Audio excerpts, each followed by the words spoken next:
Ego no musi kw'irigenekerezo rya 9 ukwezi kwa gatandatu twari turamukanye igikorwa c'iteka aho abanyeshure bo mw'ishure nshingiro muri birya bice bitatu vya mbere kuva mu ya mbere gushika mu ya gatandatu bari baramutse bavuga ku mugaragaro ivyese ivyo bita poeme mu gifaransa.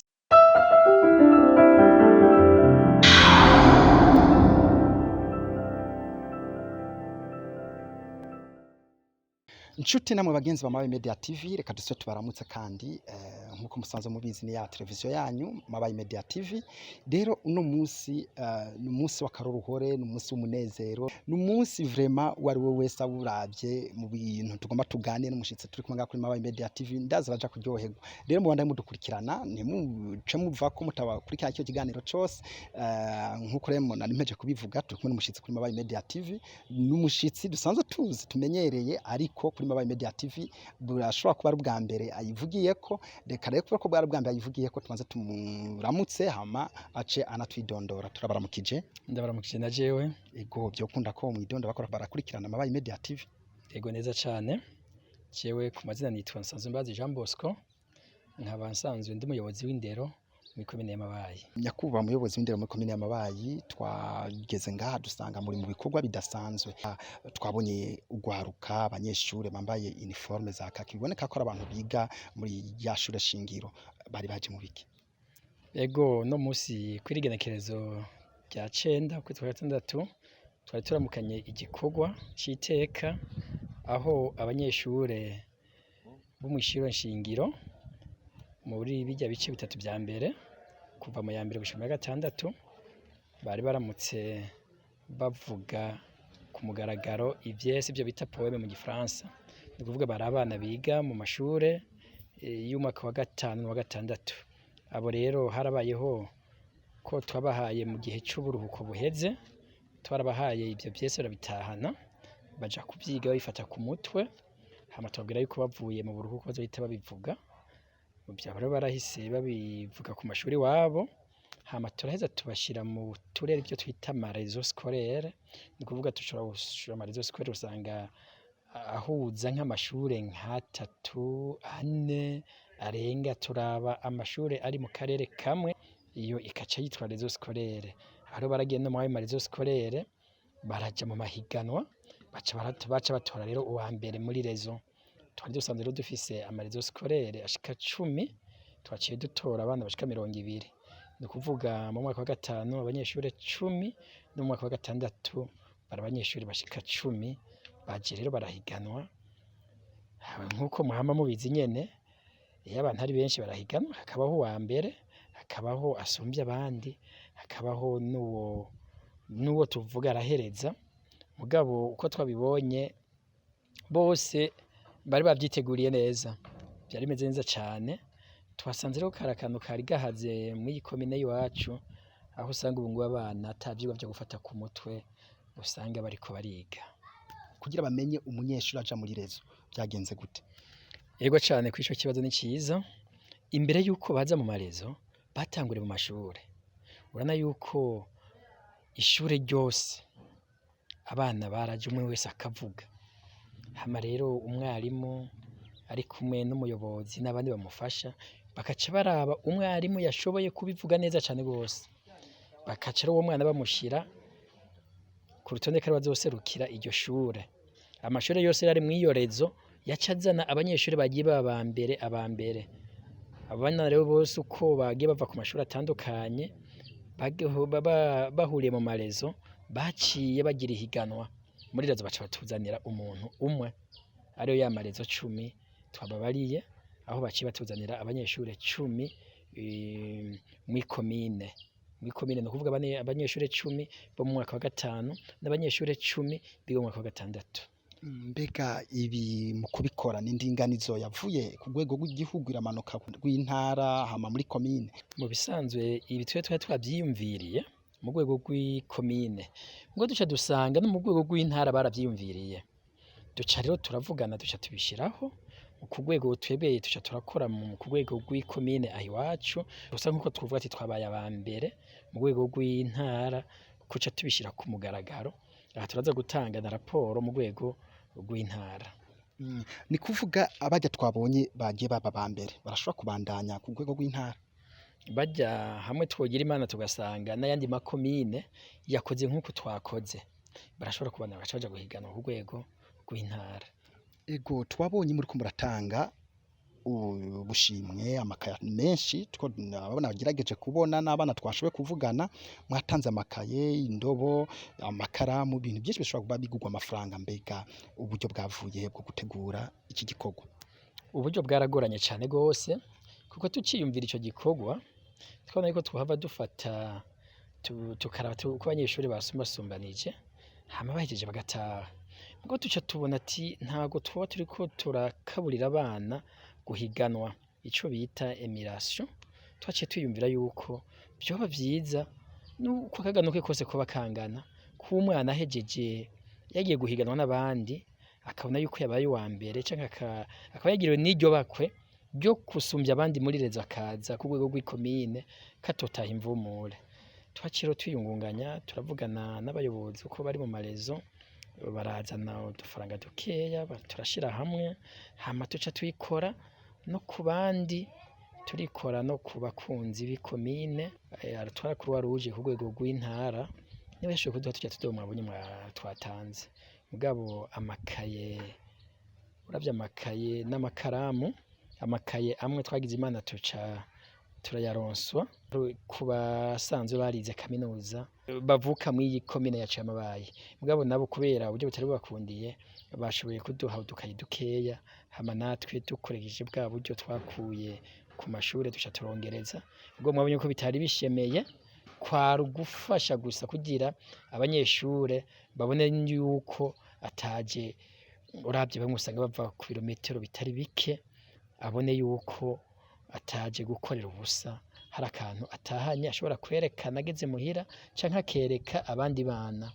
Hoba hari ingorane mwahuye nazo mu kuronka uburyo? Ego ingorane twahuye nazo nizo nyene zijanye n'uburyo, kuko urabona urinze ukoranya abanyeshuri bashika 200 ukaba utegerezwa kubaha, hari uwo usanga yaronse agakaye k'impapuro nka 60 canke 100, ababo wa mbere wa kabiri wasanga batwara amakaye ashika 5, urumva yo si make. Uburyo rero byavuye yuko wasanga, urabona uburyo amashuri akoresha, wabaza uyu ukumva ati uburyo ntabwo, ko hari n'ibintu kandi urabona ari ubwa mbere twari tubitanguye, wasanga umuntu umubajije akaca akubwira ati burabangiriye, duca turabona muri bya bindi vyabangira duca twikora kubwo buryo bukeya nyene twasanzwe dufise, mugabo uburyo bwaratugoye cane. Iyo turonka uburyo ntabwo twari gutanga ibingana kurya, twari gutanga vyinshi canke tugatumira n'abanyeshure benshi, ntabwo twari gutumira umunyeshuri umwe kuri rezo yose, twari gutumira nka 2 ba mbere canke 3 ba mbere, mugabo kubera twabona yuko uburyo ari buke yaciba iba intambamyi yuko tuzana umunyeshure umwe gusa kuri rezo. Ego hariho abakunzi ba Mabayi Media TV, wanashaka hariho imvukira nyinshi dufise ngaha muri komine y'Amabayi. Ku bwanje nace nibaza tubwo byose usanga naho mwavuze ko bize amakaminuza ngaha basanzwe bavuga ngaha muri komine y'Amabayi bagize ico bafasha, ariko nimvira ko bo batabimenye ku bwinshi, kuko komine y'Amabayi irafise abantu benshi batandukanye, abari hanze y'igihugu. Nta rakajambo mwobwira abakunzi ba Mabayi Media TV cane cane nabo bari hanze ba diaspora, bari mu ntara zitandukanye batari bwabimenye mugabo bashobora gukurikira Mabayi Media TV? Ego murakoze cyane, nk'uko ubuhinga ngurukana bumenyi bubanze gutera imbere cyane gose, aho iwacu Mabayi tukaba dufise televiziyo ariyo bita Media TV ikora ngaha muri komine yacu y'Amabayi.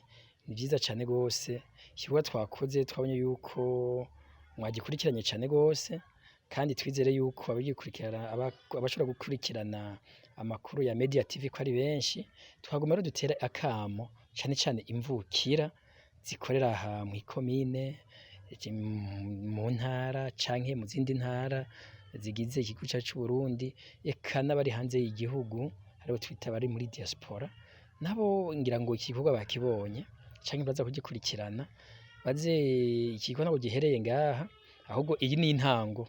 Tugere ubu ngubu kurushiriza tugatera akamo yuko ababishoboye, eka si ukuvuga ni ugushiramwo ishaka, ko bodufata mu mugongo bakadushigikira kugira duteze imbere indero gusumba uko imeze ubu ngubu.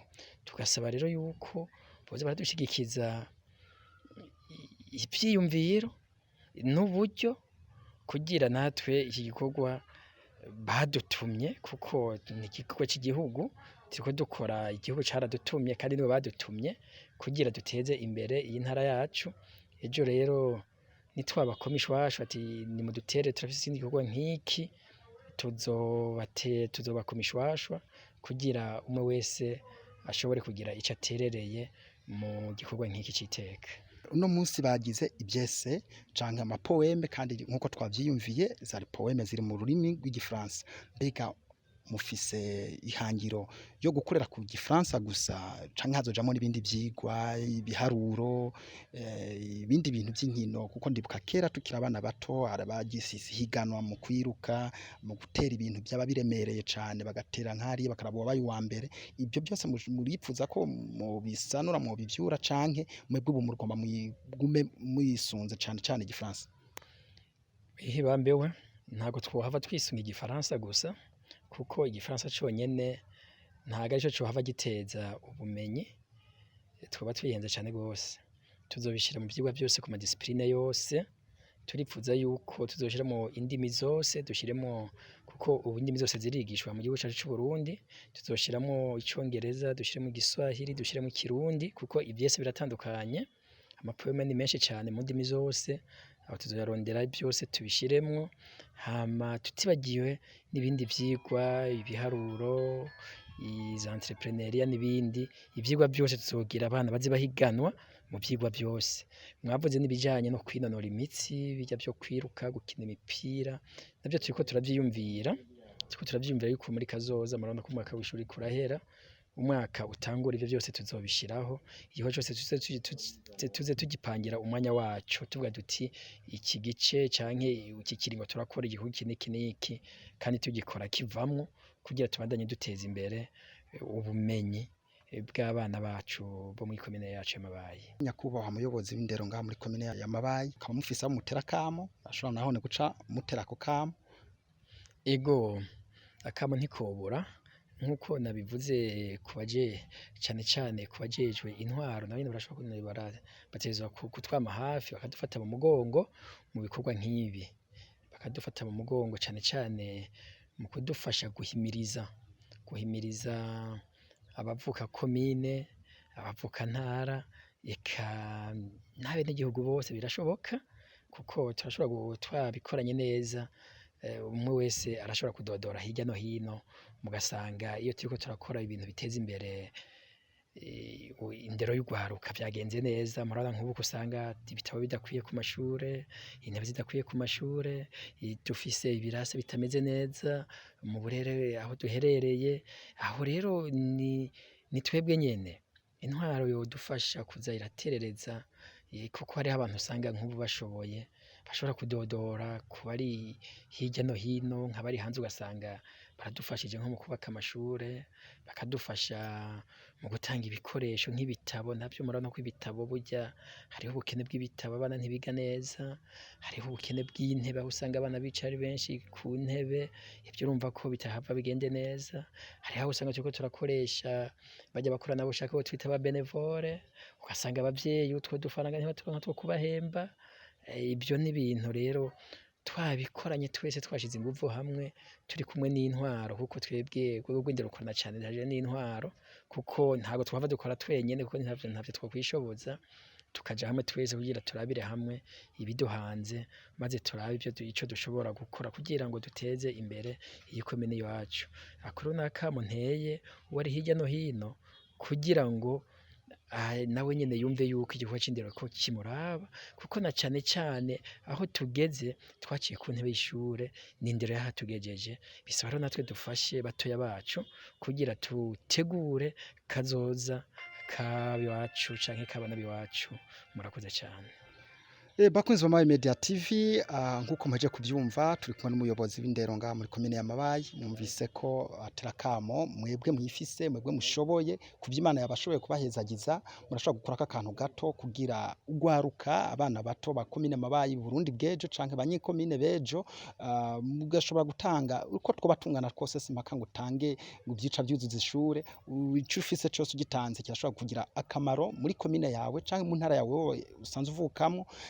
Niki gikorwa nkuko yabivuze mwabonye ko igikorwa c'iteka tuba tumaze imyaka myinshi tutabona, ariko ubu murabona ko bariko batangura kubivyura. Tubashimire cane ku mwanya mushoboye kuturonsa. Murakoze cane, Imana ibahezagire. Murakoze cane namwe muko muradukurikirana, reka tubashimire mubandaye mudukurikirana. Ibiganiro ni vyinshi natwe murazi ko tutayigira tubatetereza, tumana tubahereza ku mwanya. Twizere ko mwamaze kugira sabone canke subscribe, utarabikora cubikora, hama ibiganiro byose zobandanya bironka byoroshe. Murakoze.